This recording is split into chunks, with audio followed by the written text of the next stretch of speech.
we're inviting the gods over for tea. And the activity of the human being is to put ourselves back together so that we can actually, so to speak, see our, unified image. We are not human beings striving to have a spiritual experience through certain means. We're technically spiritual beings having a human experience whether we like it or not. There's these Japanese stories about the tsukonogame, which are everyday objects that come and punish their owners after 100 years when they haven't treated them very nicely. Oh dear Diana, tell me why do the things that are beautiful always have a darker side? Oh dear Diana, tell me why is the good never good enough? Underneath. Okay, welcome back to our follow-up interview with Professor Marios Koutsoukos. We're also joined by Professor Eli Kramer. He's a friend of mine, but one of the instrumental colleagues at Palinode, the production company that is, I guess, the overlord of Platonic Mysticism podcast. And we are here to restart that conversation about the beauty of image making, its relationship with the subject of image making becoming divine-like, but also animating the things that they are making. And by animating, ensouling, I mean, I believe one of the last things I mentioned was, or I asked you, Marios, is, do you feel as if your icon is alive, right? It's turning you into an object because it has some sort of subjectivity, only paradoxically because you went through a transformative process to give it a kind of soul, which makes you weirdly demiurgic or godlike. Exactly, yeah. And picking off right where we left at, without skipping a bit, yeah, I would say it's the same feeling, I would say, or the conception of a favorite piece of clothing or a car. A car is kind of part of your personality. Technically, it's a made-up object, but because you put effort into, let's say, customizing it or even driving it, spending time in it, it becomes part of you. So it becomes alive. And, there are people who have their favorite car or think fondly back of a car they had when they were young. So with image making, it's even more pronounced because you are making it out of scratch with your own hands. And keep in mind also in the Egyptian tradition, the most sacred and very first type of writing was hieroglyphic writing, which was basically making images on paper. So even the whole idea of writing is making images on paper that convey a certain meaning. So even writing can be seen as a type of, let's say, image making, especially if we're talking about hieroglyphic or pictorial scripts in general. And of course, that is an interesting correlation if we go to the Orthodox iconographic tradition, where Gareth will tell us more. But when you paint an icon in the Byzantine tradition, the Orthodox tradition, you say you write an icon, grapho. The verb is used. Whereas in the Greek magical papyri, you have, for instance, the stele of Ieu, the painter, zographos. The word is used for the painter. Literally, the priest who would write hieroglyphics was a painter. So he was a maker of images. And that is, again, also a very interesting thing when researching statues in literature, that the word image can either mean a statue, something plastic, three-dimensional, or it can mean something two-dimensional. So yes, I would say writing and putting an idea into life, into this world, is the essence of image making, whether we're talking about statue making or writing.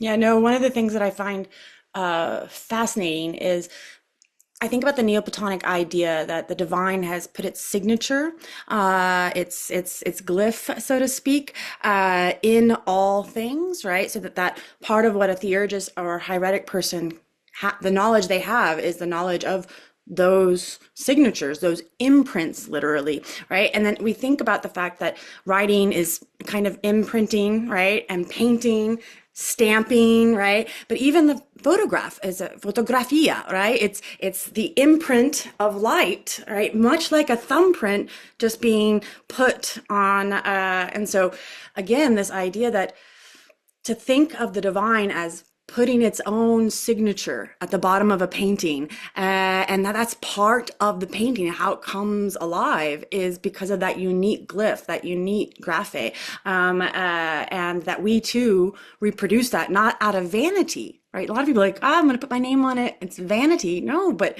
it's part of resembling the divine, so to speak. Yeah. Yeah, exactly. It's a creative necessity in a sense. We create because we were made in the image of the creator, as it were, if you want to put it metaphysically. But it's an inherent need. Leave a person in the jungle alone with no worries or anything, they will still create something, even if it's a drawing on sand. So absolutely, it's an innate need. Yeah, I was thinking there of this connection to this wonderful writing by a writer called John Smith, who was one of the who was affiliated with the so-called Cambridge Platonists, and he wrote a text called "A Discourse Concerning the Existence and Nature of God," 17th century, so it's about 1660. And let me just read a bit of the quotation. He says, "As Plotinus hath well taught us, he who reflects upon himself reflects upon his own original, and finds the clearest impression of some eternal nature and perfect being stamped upon his own soul. And therefore, Plato seems sometimes to reprove the ruder sort of men in his times for their contrivance of pictures and images to put themselves in the mind of the theoi, or angelic beings, and exhorts them to look into their own souls, which are the fairest images, not only of the lower divine natures, but of the deity itself, God having so copied forth himself into the whole life and energy of man's soul. And if we would know what the impress of souls is, it is nothing but God himself, who could not write his own name so that it might be read except in rational natures." So this is idea that God writes his nature into the very inner being of the person, and that by looking inside oneself, one sees an image as a kind of copy of the archetype of God. So I think philosophically this idea, and as obviously as you can see in that Platonic and Neoplatonic tradition, is expressed in this very poetic and very beautiful language about the nature of one's own inner journey. Was he influenced by, that just strikes me, the sort of whole framing by, the sort of Ramish tradition that the Puritans were holding in England? Because, they're very interested in the sort of Neoplatonic image of types. Ramus is this Right. guy who trilogistic logic. And after the Reformation, a lot of Puritans take him up as a sort of, their way of breaking against Thomism. But one of their images of the world is this: they do a logic of types and analogical thinking.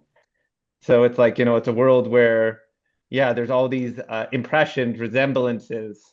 One way they talk about the sort of reality of image in the world for like how the signatures work is like foxholes. Interestingly, they have paintings of like you see these signs on tops of things, but there really is this underlaid network of deep connection.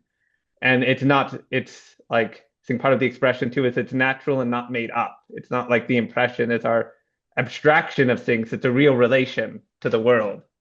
And, I guess the other strike that made me think of that is, and I see this in the Cambridge Platonists, is of, worlds of real connection, as opposed to a sort of more syllogistic way of thinking, which tends to class exclusion, instead of, the finding nested orders of relation that you might not have seen at first, and the ways those are imprinted and re-imprinted and echoed, across infinity.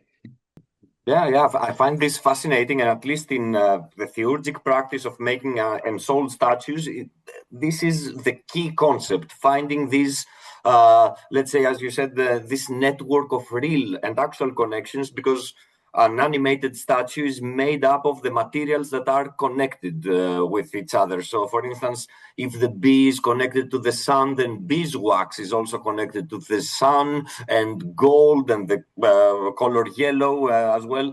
So one could say this is a very childish way of thinking or an absurd way of thinking. Yet we have to keep in mind that these correlations, this law of sympathia, as it was referred to in the Platonic tradition, was very closely guarded and maintained through centuries of hieratic professionals. So do what you will with that, but still it was a very ancient tradition and very highly regarded by those who practiced it. Yeah, I mean, my experience of objects was personality. I've always been fascinated by this, and in fact, for a long time, studied uh, a sort of set of Indonesian metal objects called Theurgy, which are Prussian iron, which they're sort of considered like Chris daggers and other weapons and other certain kinds of objects that are imbued with life.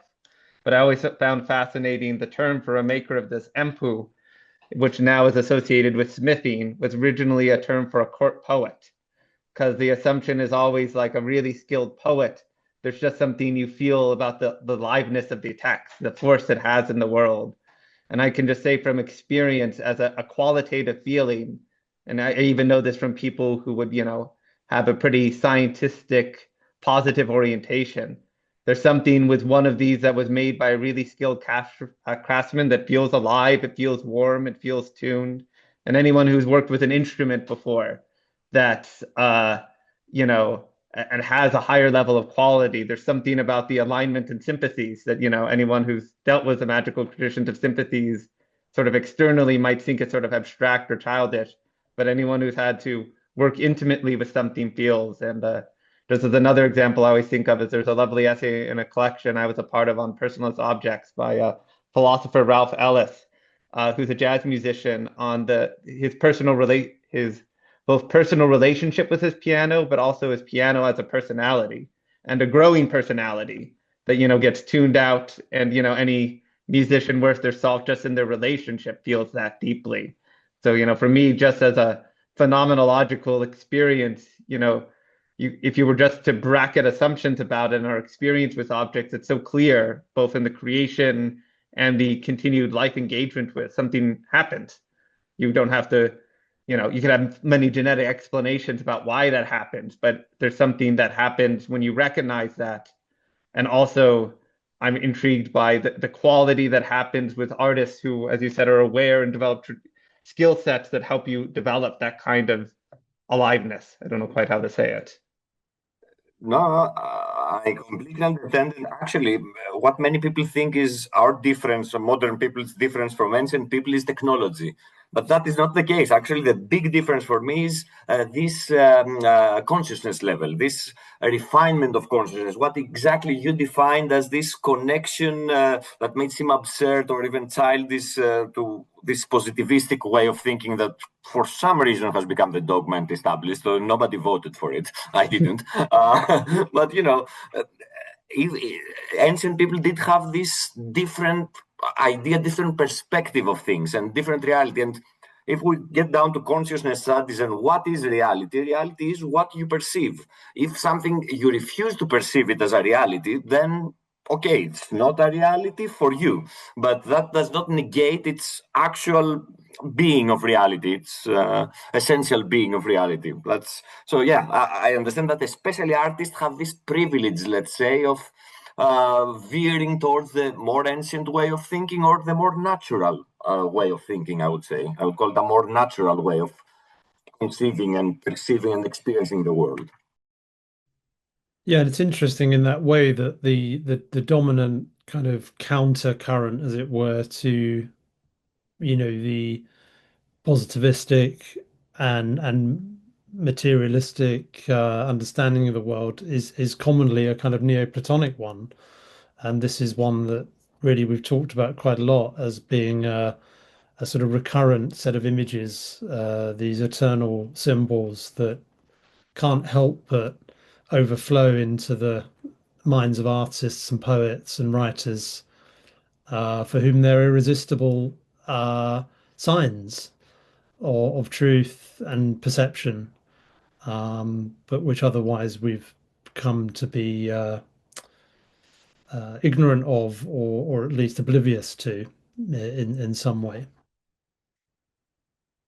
No, I mean, this goes back to just, the importance of perspective, right? And, the kind of sight that can actually see beauty as opposed to what I think is the dominant perspective today, which is nihilistic and unable to frame things so as to capture the beauty or the divinity or that signature or impression that is perennial or immortal. It takes a shift, as Plato writes in the Allegory of the Cave, a true conversion of the soul to be able to encounter the light outside the cave, outside of a perspective that can only capture meaninglessness. And so, I would agree with Marios that it's the materials, the technology, that's not what has revolutionized image making. It is the vantage point, so to speak, the eye of the soul that can see the divine in the beeswax. And so. Exactly. Yeah, and I think this is very important for any creative person when handling materials. This Platonic perspective actually I think puts a whole different dimension in the creativity process, in the process of creativity, because it is a process that really teaches us about ourselves. And you see that even when unconscious, when people do it unconsciously, when they don't have, let's say, the formal classical education to appreciate it in Platonic terms, but you will see even the most traditional wood carver in a village who really gets to know themselves according to their trade and to their art. This is something we definitely see. And that's why I like still the provinces, the more remote areas where this change of consciousness into the more positivistic or materialistic kind of view has not 100% eroded the society or the viewpoint of the people. It has eroded it to a big degree, and there are other problems there, but still there is still some mythification, some enchantment left there in a way, because that's what Platonism is all about, kind of seeing the truth behind everything. And what Gareth says, that people are using the Platonic paradigm for a counter argument to materialism. I think that's because all cultures have a narrative of, let's say, counter-materialistic argument in their basis, but Platonism actually has the best theory for it. It has the most erudite and the most eloquent way of putting it into a way that our Western minds are comprehended more easily. So yeah, that's my 2 cents on Platonism. It's the more eloquently written manual of what people have known throughout the world for millennia. I'd be curious for your thoughts as Platonist. I feel like maybe you talked about this last week, but then even within Platonism, there's sort of two spreads on the response of the personalization and personality of creation, which is about, obviously in icons, there's a whole split around it about, the personalization of a divine that should be broader than the thing personified. Interestingly, it comes up in a lot of other traditions. In the one I was talking about in Indonesia, because of Islam, when it took over a Hindu empire, it described these magical iron objects as, imbued with spirit, was the sort of way they grounded instead of where spirit was created, out of worry about, taking on the role of divine omnipotence. And there's also a huge medieval Brahmanical debate, especially among Vishnuites, about the personal worship of God objects, because the worry was that, I think, like deeper than just an ontological question about whether you're doing an act of creation or recognizing spirit, was also just a concern about sort of narrowness of scope, whether when you get too attached to your personalized object, it like narrows your field of vision. Yeah, and so I'm especially curious about how iconographers think about that relationship and how you sort of balance it. And that's actually the difference between theurgy in the Platonic tradition and magic, because in magic, yes, you do have objects. I remember Idris Shah talking about talismans made in India, even in his time, that people just by touching them were imbued with a certain attribute of a deity, either rage or love or passion or whatever. But yeah, theurgy is all about understanding the mechanism of magic and using this mechanism of magic to connect with the divine. Therefore, it's much more soul elevating. But magic, basically either consciously or unconsciously, either with full understanding or just empirically, uses the exact same rules that Theurgy tries to understand and fully use or fully internalize as a philosophical school. But yeah, I mean, the whole Solomonic tradition had this brass vessel where Solomon enclosed the 72 spirits that built the temple. And actually, this brass vessel was even in the time of the Crusades, it was part of the pilgrimage that every Christian pilgrim took to the Holy Land. So they did find this, the horn with the anointing oil of kings and the brass vessel that Solomon kept the spirits, which was considered very real. Nobody questioned that Solomon did not trap 72 spirits in a brass vessel.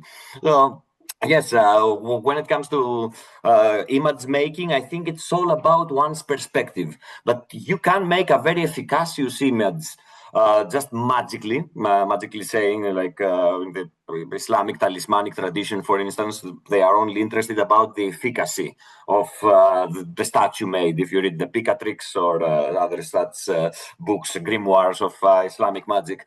But in Theurgy, you just happen to know these correlations, these secret correlations, and you use these to bring God into your midst. You make basically a SIM card to connect with the divine, as it were. So this brings me to a question and a follow-up to some of the things that we were talking about last time, the difference between magic and theurgy, right? And I've always understood, and correct me if it's wrong, it's not just because you answered, does it work, right? That magic is about its work, its efficiency. If I remember correctly, one of the other differences between magic and theurgy is the same thing that I was saying about perspective, the trapping or enslaving or demanding or commanding the god unwillingly for your own gain, so to speak, versus theurgy, which is a kind of different perspective. It's doing the same thing. You have both the magician and the theurgist have a sympathia, right? A connection to the divine. But what kind of connection? What kind of perspective? Is the divine something to enslave? It says a lot about yourself, because if you see the cycle of making gods that make you a god, then you're a god that becomes enslaved to your own magic, versus the theurgist, which is a kind of divine thanksgiving. I see you, I see your imprint, and I see your beauty. And so this is not, I'm not trapping you, I'm thanking you for your light. And then in some strange sense, you're giving yourself a kind of thanksgiving, and you're seeing yourself as a gift giver, as Socrates insinuates in the Euthyphro, of what the god loves, right? You yourself, in your own beautiful fiery perfection. Yes, absolutely. You nailed it there, Danny. Because in ancient magic, that's what I love about ancient magic. You basically bully the gods. You full on bully the gods. You do not petition. Rarely you petition, but for the bigger boons, you basically threaten the gods. And of course, you realize that the gods can hurt you, so you use phylacteries and other such contraptions to ward off their counter assault. But basically, in magic, you bully the gods, and you say, if you do not give me the gift of prophecy, I will bring down the heavens, and the goddess will not be able to utter a vocation or anything. Actually, your question is exactly what Porphyry asked of Iamblichus back in the day, back in the 4th century. And of course, Iamblichus replies that yes, we cannot, it's not even logical that we can extort or blackmail the gods or demons. But basically, theurgy is all about creating a harmonious relationship. It's attuning ourselves to gods. We become friends with the gods, and therefore we invite them to become our, but definitely attuned to us. So basically, we're inviting the gods over for tea. That's what theurgy does. Whereas magic, basically, according to Iamblichus again, at best, bullies lower entities that are bereft of reason and thought and logic. So they are intimidated by a crown of papyrus or a lion skin belt or a sword or a stupid invocation that I am Moses and I am Solomon and I will smite you if you don't do what I want. So this sort of homunculi of the spiritual world, these are the operating factors that make magic happen through those the bullying type of magic, the ancient type of magic. But both can function because when man is purified and really focused, yes, they can overcome certain deities, certain beings, spiritual beings, never a deity per se in the Amblician sense, but the term god and demon are very often interchangeable in the past. But yeah, theurgy is about making friends with the gods. Magic is just being someone in a dark room fumbling around and suddenly finding what you're looking for out of sheer luck. No, I mean, like I like how you're saying it's, that once you think about what the Theurgy is doing, they can do magic, right? Like they can command because they understand that the divine has penetrated all the way to the lowest of things. And so that there's a daemonic level for Iamblichus and Proclus. I was just talking about this with Eli yesterday, that is assigning the activity of tying us to the material, reminding us that the material world, so that when we're theurgic and we're ascending into the heights of the transcendental world, that if you're going to be a truly erotic, hieratic being, you also have to keep a tie. And so that the daemon, somebody who has a bad perspective is going to see that tie as being cursed or being enslaved by the material. But the theurgic is going to be like, nope, in the material is that divine signature. Thank you, daemon, for reminding me to be tied to the material rather than I hate you. And if you have that perspective, the daemon it is going to be a negative experience of being tied to the material. And so the magician without the theurgic ends up, being enslaved, versus the theurgic can be magical, as Socrates would say of the philosopher can be sophistic, but you're using it to say thank you or for self-healing, that there's a different perspective again, a different intention, so to speak. Sorry. I always liked, and I wonder if you see a correlate within the Neoplatonic tradition and sort of Balinese numinous, like how you sort of engage with the gods and spirits in everyday life. I feel like one way an anthropologist I really like, Margaret J. Weiner, described it is that at the level you'll find like offerings to demons in every Balinese household. And the way Balinese would describe it is, of course, those are more volatile, chaotic, volitional creatures.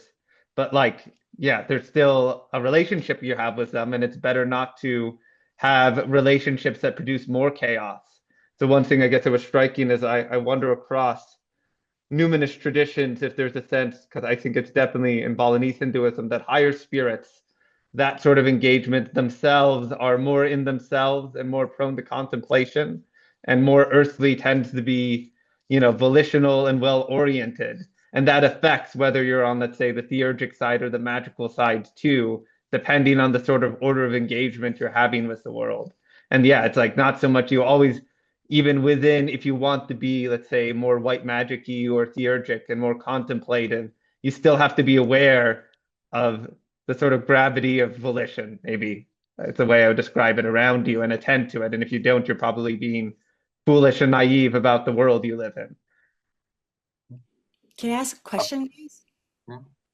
So this entire conversation is reminding me of the iconoclastic movements in various different religious traditions. This isn't just, an event that happens only in, Christianity, but, various different things. Even burnings of the Library of Alexandria is a kind of iconoclasm, right? So when we have these kinds of discussions about the power and the divinity and even the kind of levels of divinity that may or may not be in glyphs or graphe or whatever it might be, can we sympathize with iconoclastic people who are like, these images actually do affect the soul. They bring the devil into your home or whatever. So I just want to throw that out there, because I think whether we identify with Platonism or Christianity or paganism, there's been throughout history movements that see the power of these images, these things that we make, whether they be books or paintings or stained glass or so on and so forth, that some people are afraid of because of this ensouled nature.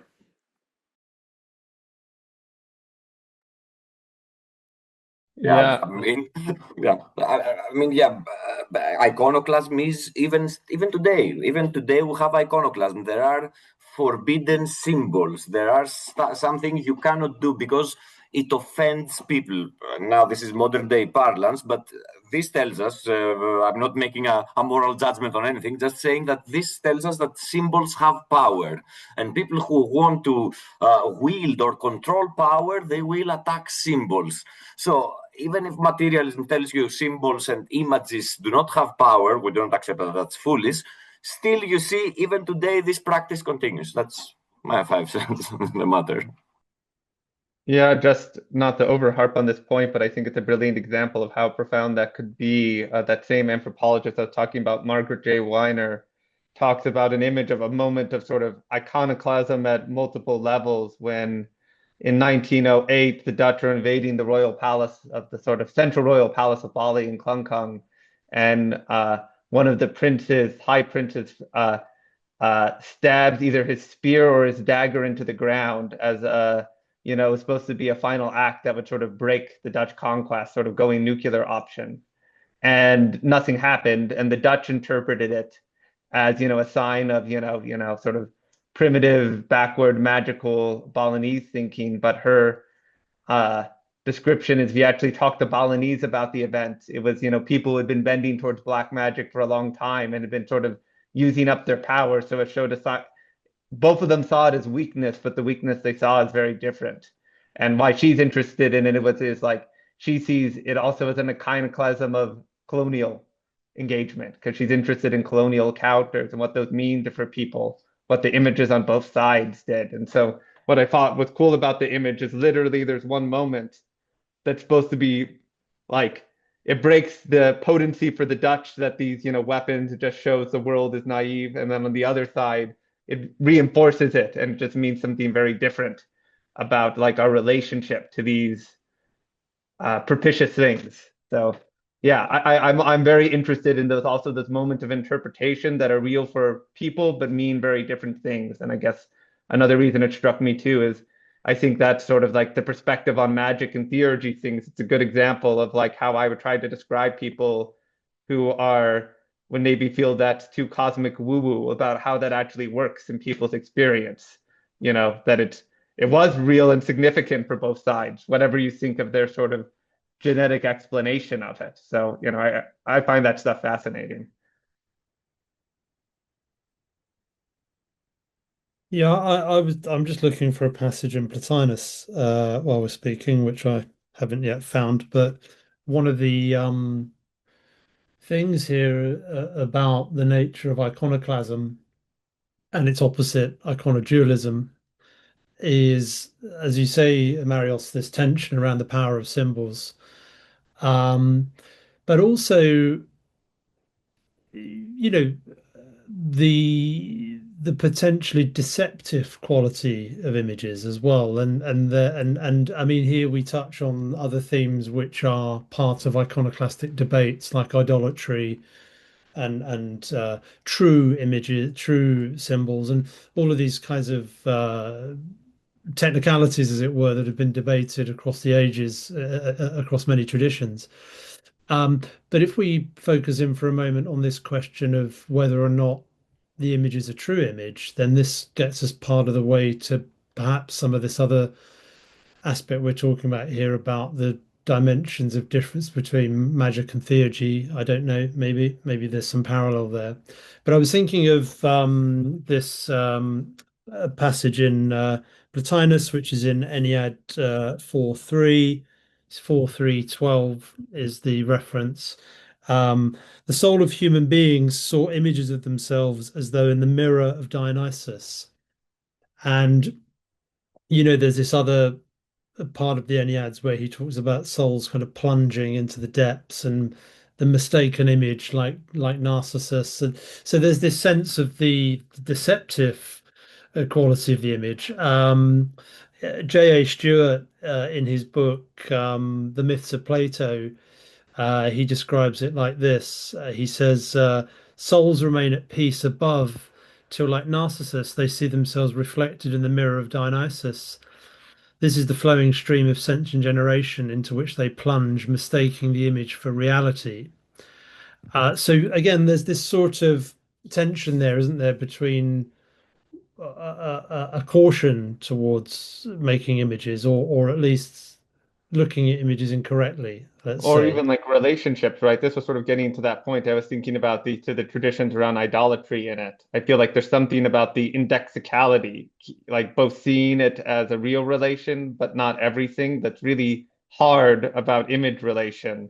And yet, where I feel like a lot of the controversy come from is the worry about that relationship. I mean, some people are dogmatic both sides, but I feel like the subtext is like, how do you hold that? And I was sort of thinking about the theurgy and magic one of like, I would sound a sort of theurgy white magic side. There is often, I feel like, this sense of like the problem with the will volitional approach is, not only is it dangerous and unethical to people, but it can sort of blind you in a certain way. It's sort of like the Macbeth witches issue. I've talked about this to Danny before, that you can get a lot of power from that, even if it's just like culty power to get people convinced of things. But there's a way it sort of twists on you because it blocks you from seeing other sorts of relationships, connection. I don't know. I do feel like, Gareth, there is a continuity there between the problem that people are anxious about with perception, contemplation, and sort of the gravity of volition that happens with the engagement. So many things I want to say, but I'm going to try to limit myself to two things. So when we think about true or false as being the source of, an iconoclastic attitude, I think it goes here to this idea that when we what is the name of the artist who wrote that? Really, it's Bausch, where you see like the Garden of Delights and Hell, like where they're all taking each other. Hieronymus Bosch, Yeah, that's right. Or any other like depiction. Garden of Earthly Delights. Yeah. Yeah, that's right. Any other depiction of hell that, let's pretend a Puritan would want to destroy, right? Because, this is tempting us to look into the mirror of Dionysus. Because what the mirror of Dionysus does for Plotinus is it tears us apart, right? Because this is what tempted the god to come out of his temple, was this particular mirror to see himself. I love that idea that the divine is tempted by their own image. And then that tears them apart, fractures them, and the activity of the human being is to put ourselves back together so that we can actually, so to speak, see our, unified image. And so that here I think about when we say, and we get stuck, as Eli was talking about, into this like one perspective that this is bad, right? Then you only see the fracturing, right? You've developed a kind of double ignorance that your perception of your truth of God or your ideas about right and true images have become, fixed and oddly fractured because of that fixity. It can't do what the Neoplatonists would want you to do with something like an image of, that Garden of Delights, right? Is that you do see the fracturing of the human soul into all of these things, but you yourself as viewer or artist see that fracturing and then internalize the problem of it and put it back together and see its beauty, right? Because your perspective is ever moving, and so you do that work of going out, right, proceeding, and then returning back to the good, right? And so that the theorists can take any image, even the most decrepit, and see the beauty in it. It becomes still a activity of purification of the soul, even if it's something bad. I think I was just talking about Machiavelli yesterday, and I really like the quote of Machiavelli where he wrote this text, The Prince, which is supposedly this horrible text teaching people how to be tyrants and villains. But no, he says himself, right, that he writes the sins of man, right, so that we can avoid them, so that we could be otherwise than them. And we have to give, so to speak, quote unquote, true images of these really decrepit states of the human being as warnings, as guideposts, that we could end up in hell as shades that cannot speak, as in the Odyssey or something like this, or we can end up as gods torn into pieces. And so this is why when I think about somebody walking into a church that has icons that they don't believe in, that they've become fixed, they can only have one gaze, and so therefore they're not in that transformative journey that I think the theurgist might be in.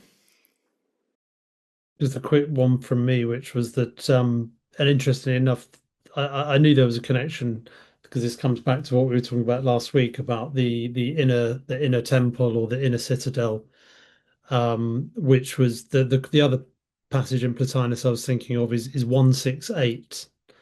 How can one see the inconceivable beauty which remains in a way within the sacred temple, not venturing outside it, and so on? And then there's the section where he says,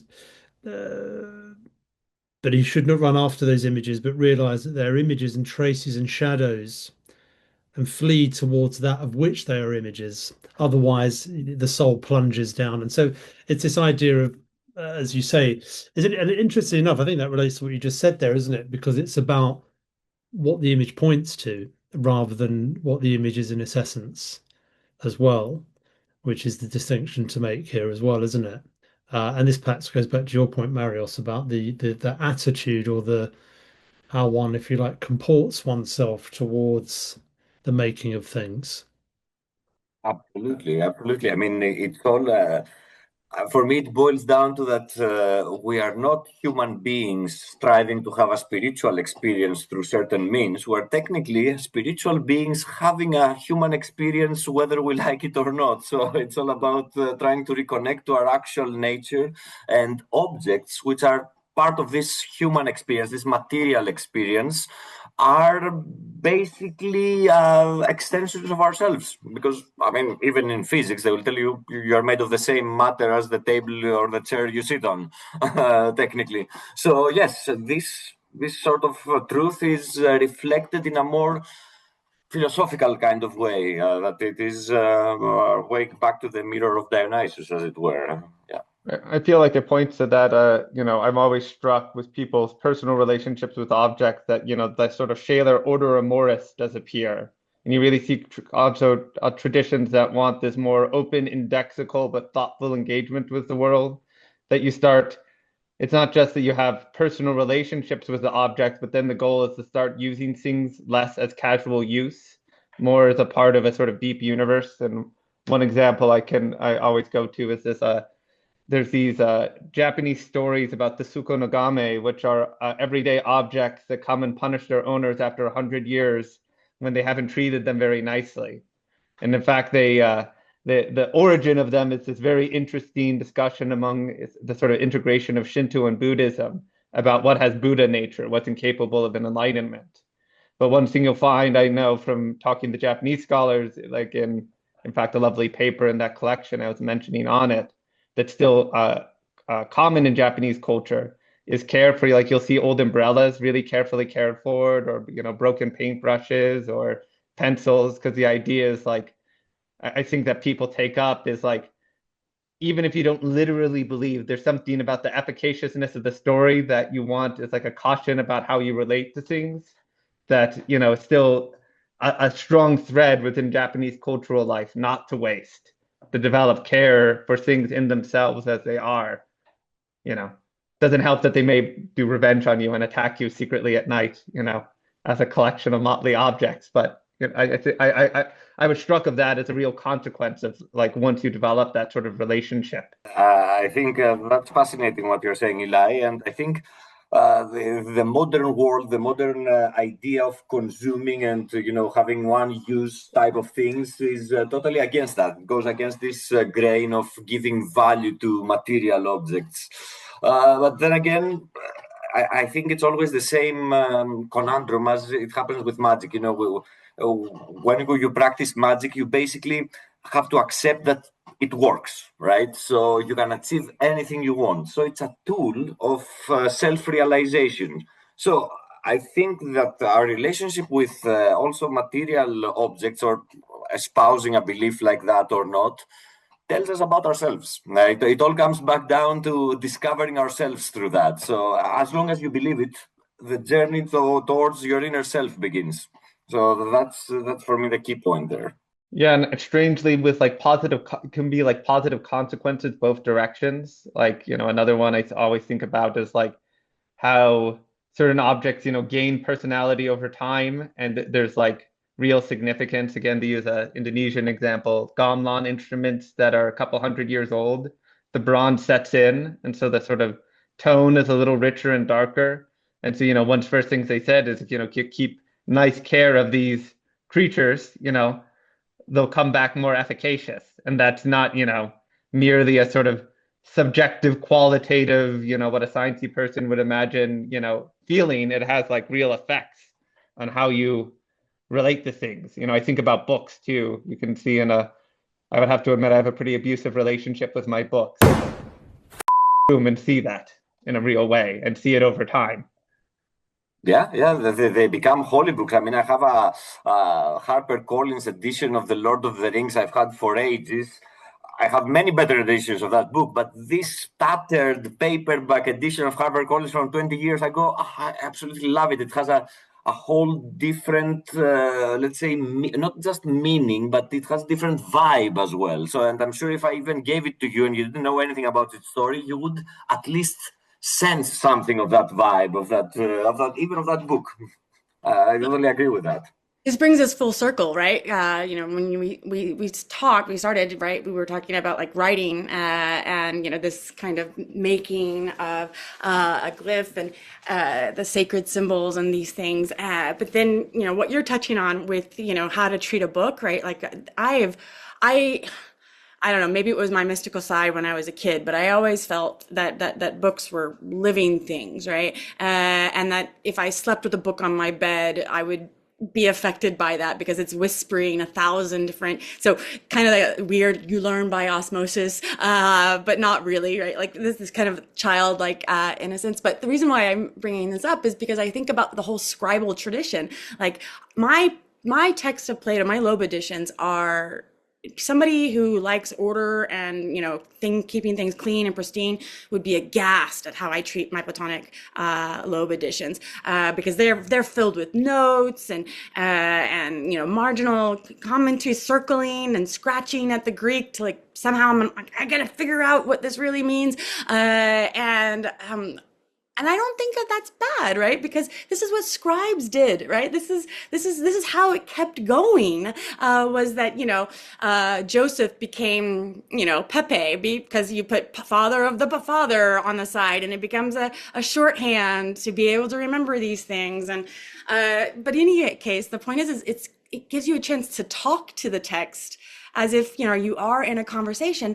But more interestingly, too, you become part of the conversation for some future readers. So this kind of, again, this temporal aspect of you're reading the voices of the past in the present and anticipating in the marking in the margins the future conversation. And I just find this activity of being in relation, to go back full circle, with these icons as really the most beautiful part is the relative or relational aspect of being friends with the gods rather than being enslaved by them.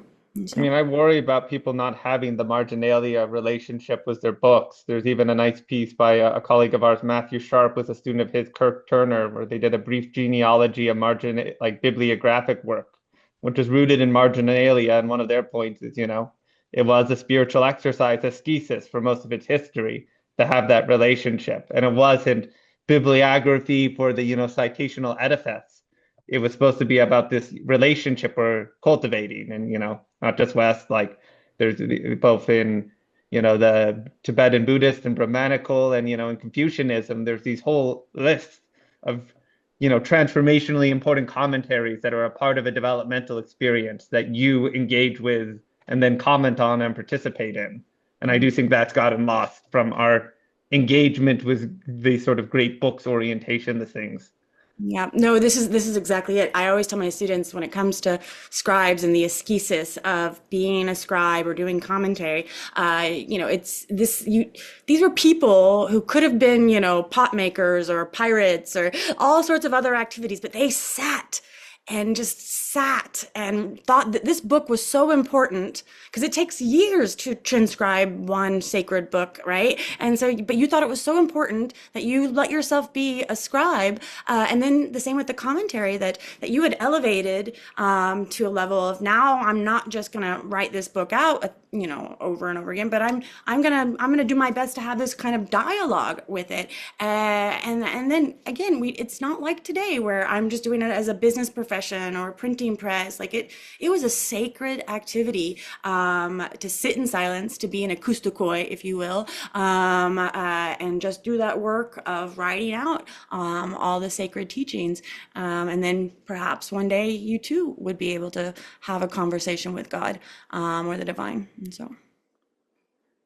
Yeah, and if I may say so, this is what we're missing today, especially people who do professional writing and reading, on a deadline. Silence, this taking your time with a text. I mean, what I miss most about my practice is when I read a book, I would keep handwritten notes of the passages that I liked and anything like that. That helped me so much internalize information. Now, I still study quite a lot, but I have to do it on a deadline, and I read something. Okay, I make little notes at best, and not by hand. We're totally missing the beauty, I think, and this level of concentration and focus that this ascesis of copy editing and even commenting, having this internal dialogue in silence. So I think we, especially literati of today, are missing this more mystical or esoteric aspect of, literary things, or at least we're struggling to achieve it, achieve 1 hour of it in every 12 hours of writing. I would give a ratio like that. This is it's an interesting, maybe a stretch comparison, but I definitely see it. Why the people who started the neoclassical great books programs in the US, these are ones we do Western Civ tradition, started with contemporary civilizations at Columbia. There's this figure Woodbridge, but particularly a student Erskine, had this very controversial policy that they wouldn't allow secondary sources in their classrooms.